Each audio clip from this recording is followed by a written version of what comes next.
So, I'm going to be doing a whole bunch of songs during this talk, and this first song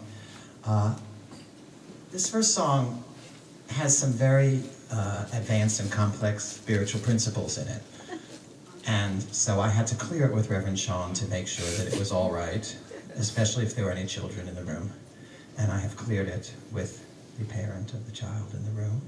And so, of all the songs I've ever written, this does seem to be the one that most deeply touches people.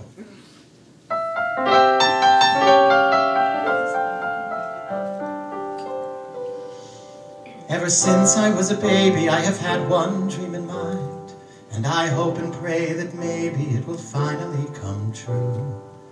It's a simple wish that everyone has had from time to time, so I know you'll understand me when I share my dream with you.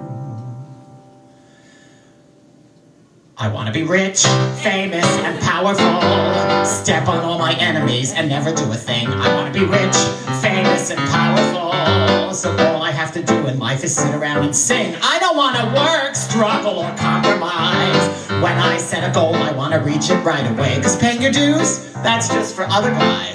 As for me, I want what I want, and I want it all today! I don't want to audition, I don't want to take class. I want to be discovered while I'm sitting on my ass. I should not have to suffer, I should not have to sweat. I tried that for 10 minutes once, and look, what did I get? I'm still not rich, famous, and powerful. Barbara Streisand has it all, and I could do what she could do, so why is she rich, famous, and powerful? While I'm still stuck here schlepping through my life like all of you. What does it take to be famous and powerful? God, if you are listening, please tell me what to do. What do I have to fake to be famous and powerful? I've done everything I can, and now the rest is up to you. I tried being good, I tried being nice, I even tried pretending I was listening once or twice. But the really big stars have made it without it. Was Betty Davis pleasant? Well, I seriously doubt it. Still, she was rich! Everyone adored her and the world was at her feet, and she was a bitch! It's obvious that I have gotten nowhere being sweet.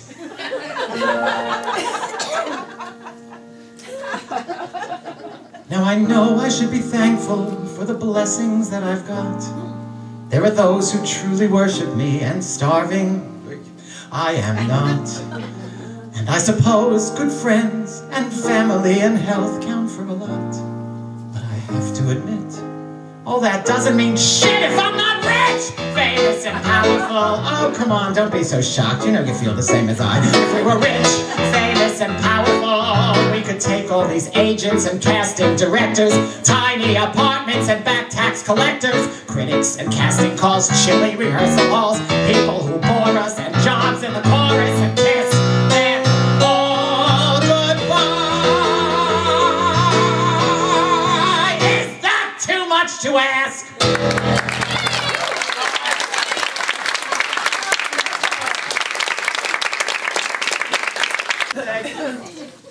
Yeah, I said to Sean, can I sing that? And he said, yeah, sure. We're a progressive church. That's right. Thank you. So I wrote that song in 1992. I was 42 years old. You can put away the calculators. I'm 62. And I'm fond of saying, unfortunately, the sentiment in that song is the truest thing I ever wrote. And I have to say further that, as I said before, most people seem to identify with the theme of that song. Up until that point, my life had been about trying to get ahead, trying to make it, trying to be famous, trying to be a famous songwriter. In short, trying to be rich, famous, and powerful. Even though I wrote songs of spirit and healing, to tell the truth, I was really only writing them so that I could have hits and they would make me rich, famous, and powerful. I remember once I got a letter from someone saying that they had been about to kill themselves, and then they heard my song, Help Is On The Way, and it had prevented them from killing themselves. And I, in my deeply spiritual mode, thought, great, so they didn't kill themselves. Did I have a hit with that song? Did I win a Grammy? Did I make $1 million? I have friends who've written songs that no one would not kill themselves over, and they've made a fortune, so what's the matter with me?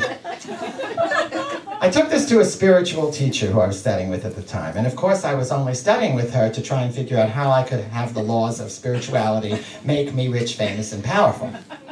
And she knew this, so she said to me, Every time you get a letter or someone comes up to you and says something like that, make up a fake bank account and put $10,000 in it.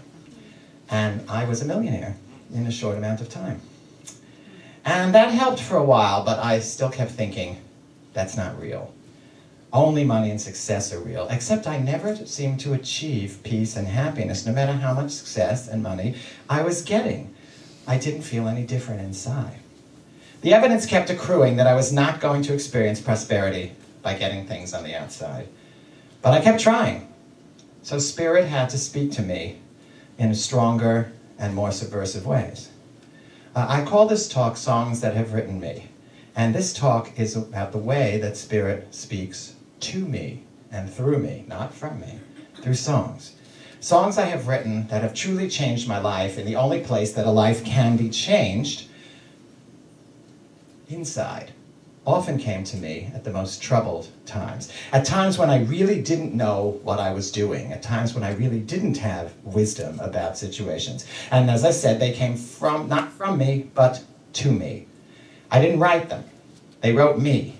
They are not my voice, but a voice I needed to hear. And I just wrote them down, tried to use the information myself, and then passed it on for others to use.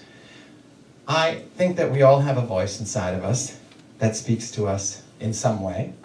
Some ways a way in which we may be aware, and some ways of which we may not be aware. But that voice is definitely there. It's a voice of intuition, of art, of incidents, of God, if you will, if only we're willing to listen to it. As long as things were going pretty well, it seemed I was unwilling to really hear the voice of Spirit. As long as things were going pretty well, it seemed that I could still keep thinking just one more push, just one more seminar, one more break, one more success, one more hit song, and I would be there. Things had to stop going well for me to understand that I couldn't rely on my own limited view of things, but had to open up to some bigger guidance, something greater, something that knew more, something that I didn't necessarily understand. And in the process of going through this, I learned something that is perhaps the most important thing I learned. Often, the worst disasters are here for our greatest growth and fulfillment. So if you're going through something really challenging, don't think for a moment that this means you're in trouble, or this means that your dreams can't come true, or that you're at the end of the rope. Most likely, you're healing. As my friend Mitchell Savage likes to say, everything turns out okay in the end, so if it's not okay, it's not the end. So I would have to say that I really learned the important lessons that make my life today the prosperous, joyous success it is through what I called, at the time, disasters. The first disaster happened in 1995, and that was the death of Nancy Lamott. Nancy Lamott was a singer who was probably one of the greatest cabaret singers, perhaps of the century, and I had the honor of producing her CDs, and we worked, and I put my own money in, and she was getting more and more famous, and just as she was about to break out into national prominence, she died at the age of 43 of uterine cancer as a result of Crohn's disease. She had been very ill for most of her life, and she died. And when Nancy died, I thought I might never write again. I was very bitter. I was very angry. I had put all of this work in, and I loved her, and she had been my muse for so many songs, and all of a sudden she just died, and it was like, why me, and why should this happen to me, and how come other people get to have these things and I don't, and she's gone, and I'll never write again. And I really thought I would never write again, and people were sending me lyrics, and I was ignoring them and thinking, what am I going to write about this? And one day, I was walking down the street, and this song came to me so full-blown, as though from Nancy, that I had to run into a stationery store and write it down before it got away. And the thing that was amazing about it was that given how I felt about Nancy's death and about life in general, it was unbelievable that I would write this song. In fact, so unbelievable that I'm sure I didn't write it. It wrote me.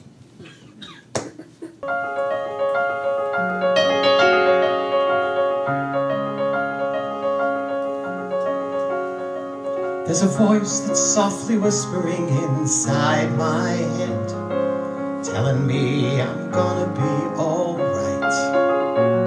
It keeps saying, let yourself be led where you are led. Don't hold back, don't put up a fight. It tells me, trust the wind, breathe the air. There's a place you're meant to be, and you're already there. Open up your heart and let life in. You know that you can always trust the wind. When the world starts doing things that I don't understand, and I search my soul to find a reason why, in the dark of night I feel somebody take my hand and tell me you don't even have to try. For you can trust the wind, breathe the air, and know that there are helping hands around you everywhere. Open up your heart and let life in.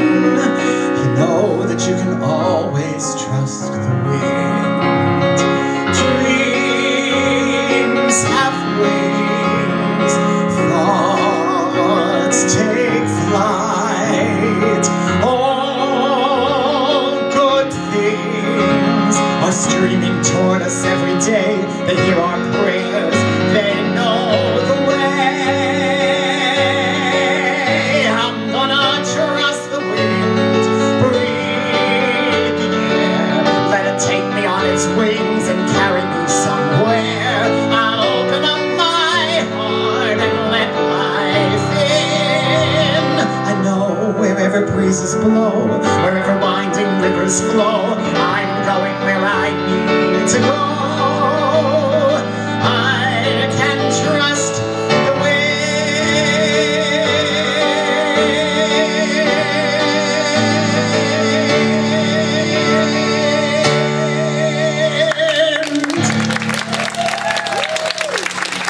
So this song taught me a lesson I probably couldn't have applied if I hadn't been in a place where I needed to find hope in a situation that seemed hopeless.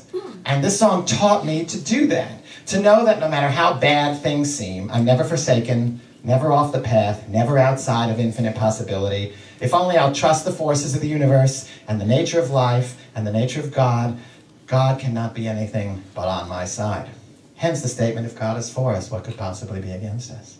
Now, that doesn't mean it was all smooth sailing from there. In fact, in hindsight, it's clear that this song came to me to pave the way for me to have the tools to face an even bigger challenge in which I had even bigger things to learn and hence had bigger gifts to receive. In 1999, in the course of my therapy, probably my 35th year of therapy, I would say, I can be very slow, I came to a very important realization. We all grow up with an inner child inside us who has been hurt in ways that have not been resolved, whose pain in certain areas has gone unseen, and who needs perfect attention and caring from a parental figure. Often we spend our lives looking for that perfect husband or wife or partner or job or success to give us that perfect attention. But it's a futile search because nobody can give that to us perfectly. Unfortunately, that boat sailed when we were infants. So the realization I came to was that there was actually one person who could totally empathize with what my inner child had gone through and who had been there for everything that that child had gone through, and that person was me. So I wrote this song for me to sing to myself, to my own inner child.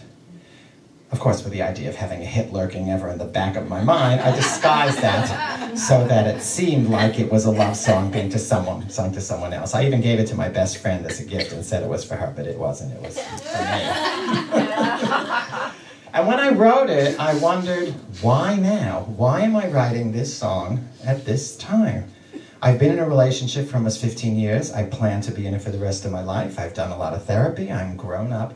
Why now? Well, this was a great example of Spirit preparing me for something I didn't know was going to happen. 6 months after I wrote this song, my partner of 15 years suddenly, in one day, left. I was devastated and in shock. But fortunately, for the next year, I had this song, and every day, at least once a day, I could wrap my arms around myself and sing it to myself.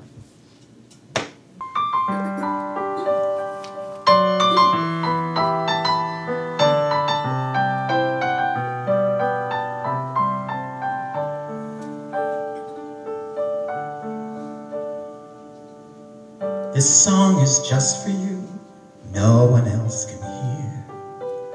Nobody's listening, no one else is near. The pain you're going through, only I can see. 'Cause I'm so close to you, you're a part of me. I can hold you, I can take you in my arms, let you know I understand, and that I always will be there.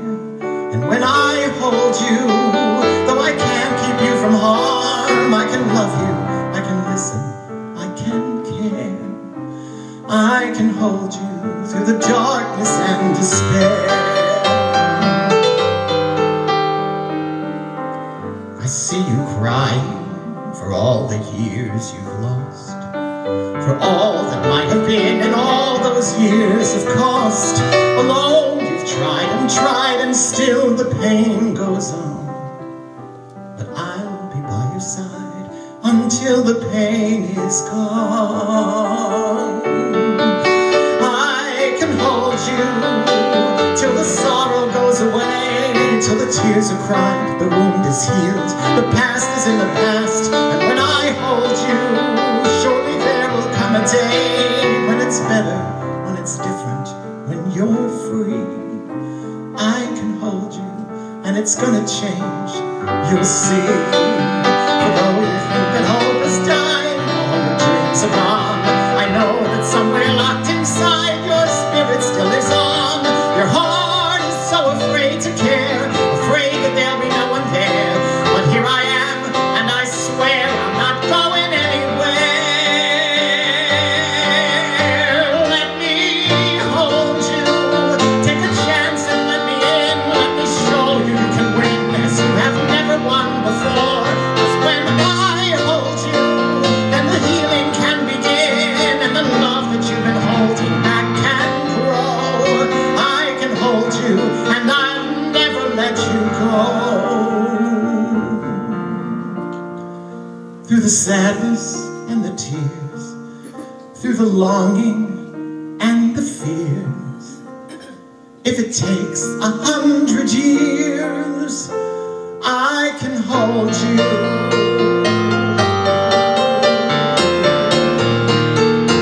I can hold you.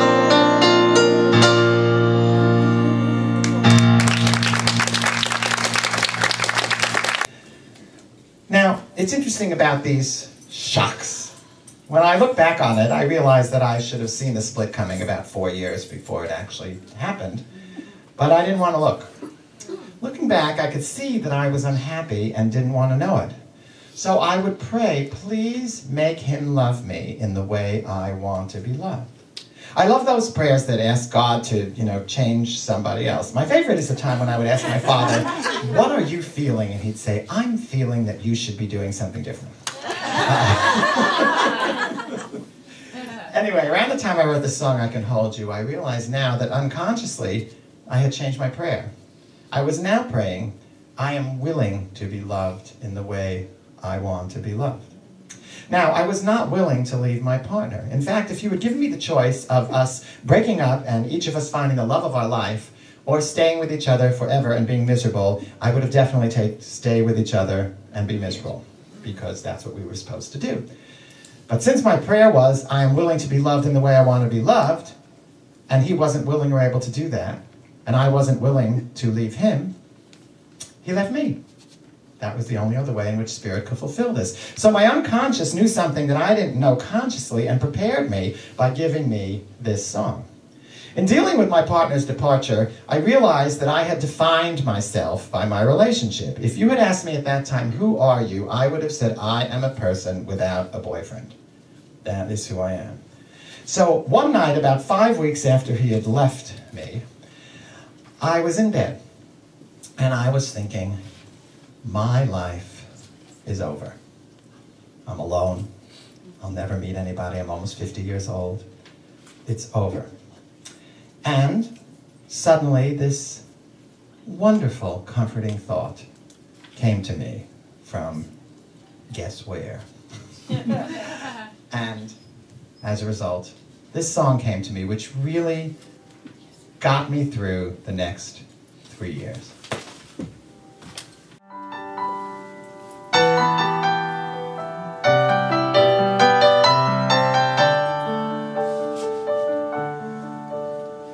Trying to sleep alone in my bed, thoughts of the future go round in my head.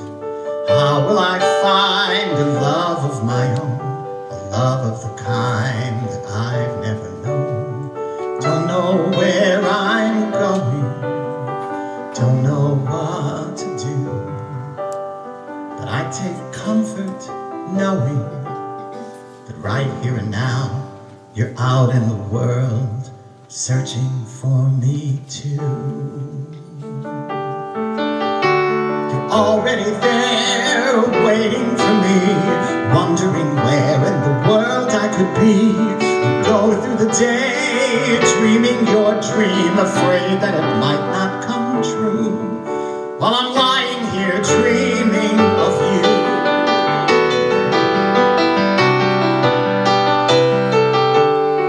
Far, far away, or just down the street, but surely someday we are destined to meet. I know in my heart you're coming to me. I don't need to know when and where. I'll just turn and one day you'll be there. And maybe we will know at the first glance, at the first word, or maybe we'll go slow. Start out as friends, but in the end, a love to last a lifetime will grow. And that will be our story. I can't wait to live our story. So now, go to sleep, and I'll do the same. Knowing your heart, though I don't know your name, I trust in a plan much higher than me to bring us together in time. So till you appear, I'll picture you here. Remove all the doubt and let go of the fear, and know that the future is fine. You're already there, waiting for me. So in a funny way, you're already mine.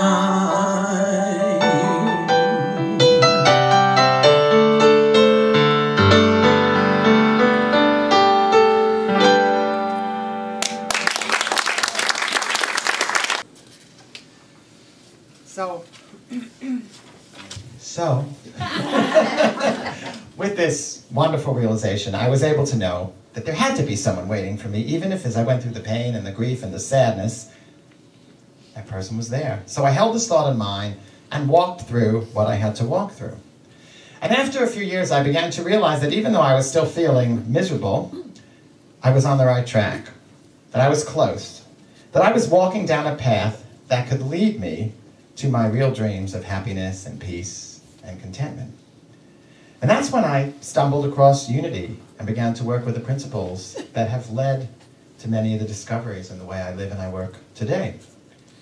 And with this next song, unlike the two that I just sang, which seemed to come to me from nowhere, I actually set out intentionally to write a song about the process that was so beautifully described in the adage, "Seek ye first the kingdom, and all else will be given unto you." I may have been writing this song intentionally, but I didn't have the information in it in my conscious mind. And I didn't want to make this song a platitude or decide what the end should be. So I opened to the voice of spirit, and it took me about 6 months to write this song. Or should I more accurately say, 6 months for this song to write itself through me, because it took me 6 months to open to it. But the song did in fact describe the process of healing, of coming to God, of allowing Sean to come into my life, of allowing my talents to lead me to success. In short, getting what I wanted by letting go of it. And now, at those times when I feel I'm getting lost in the mirror, which is what I call the physical world, I have this song to turn back to set me straight. So take a listen to this and see what point in the path you're on.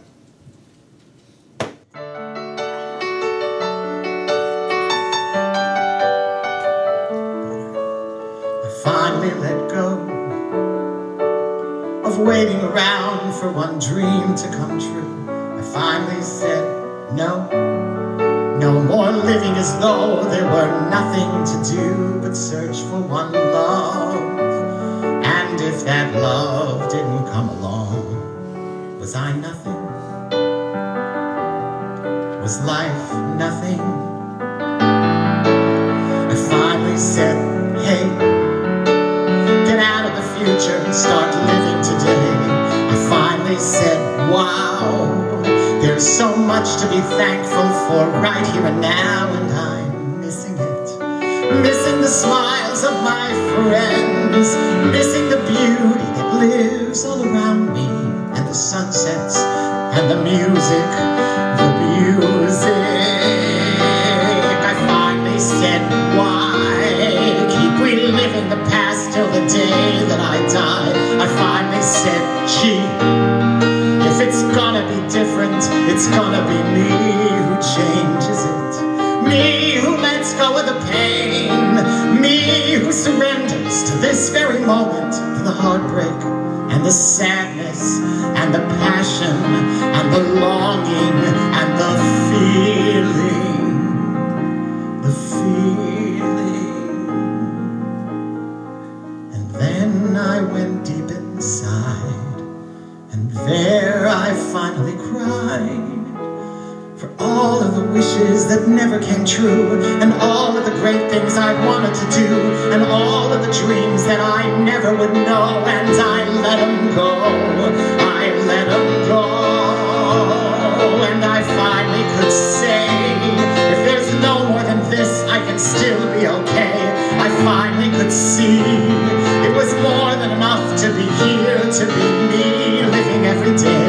And when I was finally aware that when I'm alone, there's still someone there, and that someone is me, that someone is me,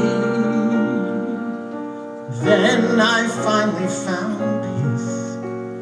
'Cause then I finally knew that happiness comes from inside of me. And then, only then, I found you.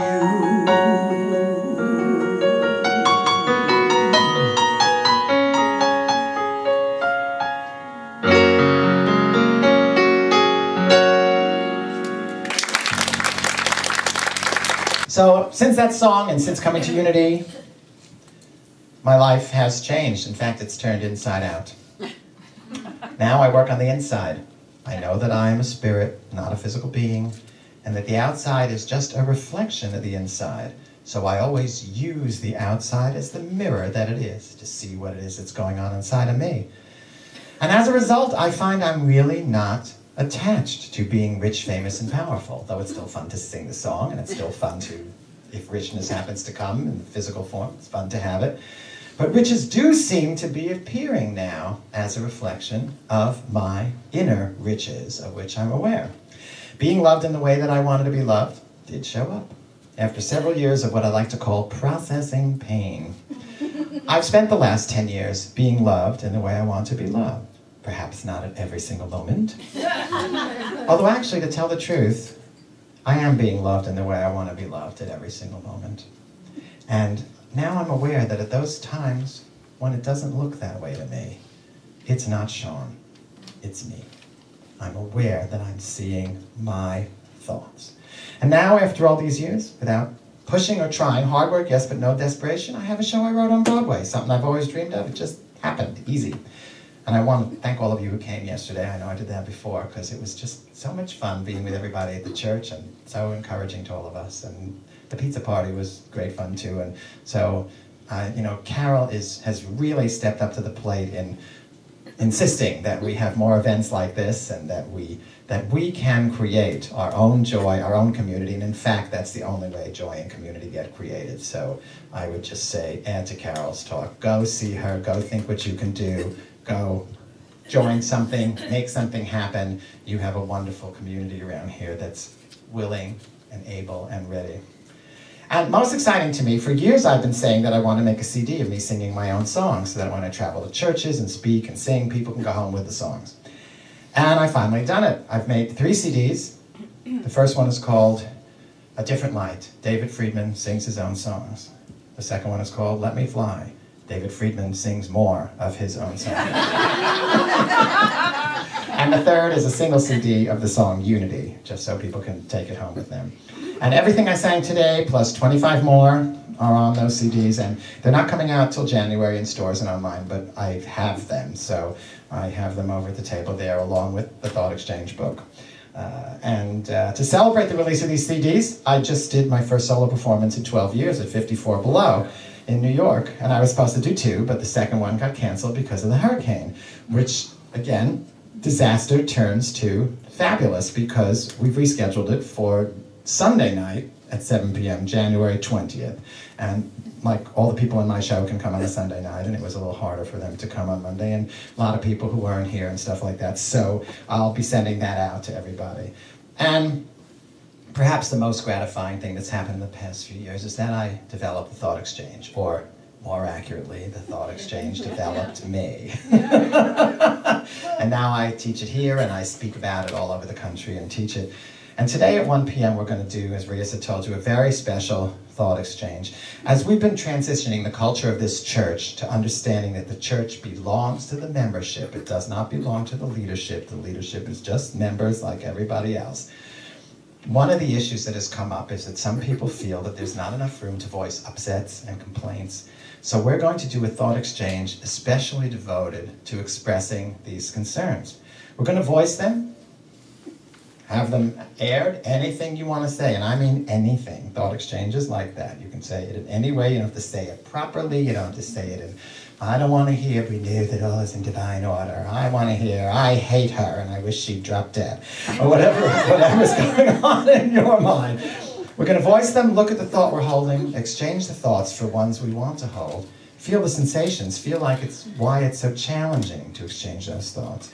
And when we can feel our sensations and realize that we are looking at the world and seeing our own thoughts, then we will be able to create within ourselves, and thus out here, the church community of our dreams, whatever that is. And so I invite you all to come, and it will be a very open and accepting forum, and we will learn how to go to the place where we actually have all the power, which is in our experience, as opposed to thinking that someone or something has to change or be different. And it's a very powerful way to live.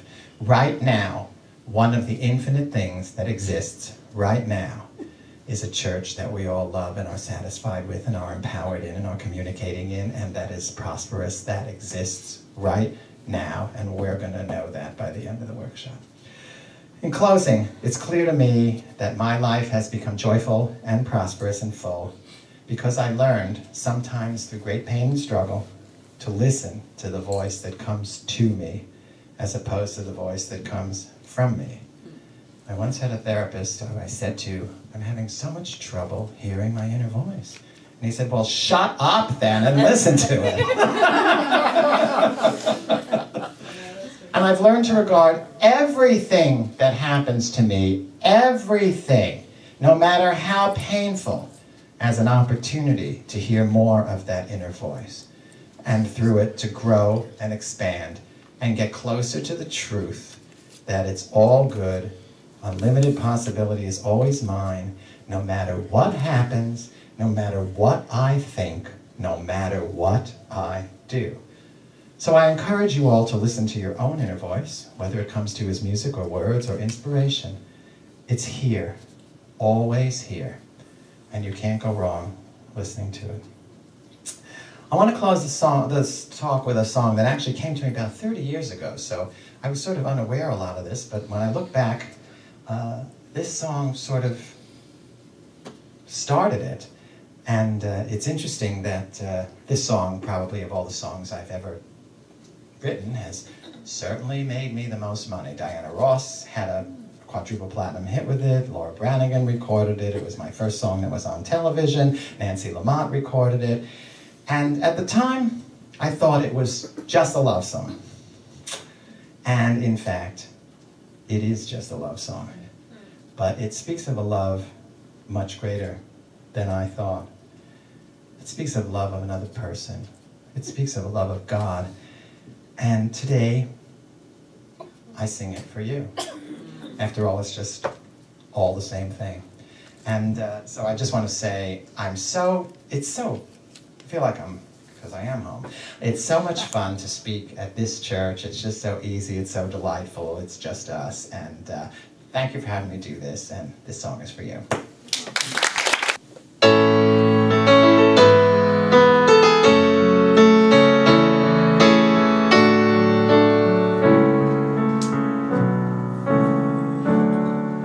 Sometimes when I'm sitting all alone, I think of things that I have done and start to wonder if there's one thing that means more than others I have known. And suddenly it's clear to me, without your love, where would I be? Your love has kept me going through good and bad times. It's kept me growing like a steady flame. Your love has kept on burning through sweet and sad times. I'll keep returning to the magic of your love.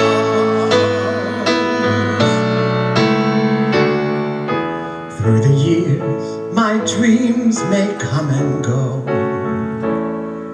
for fortune is a fleeting thing, and no one knows what time may bring. But through the highs and lows of it, I'll know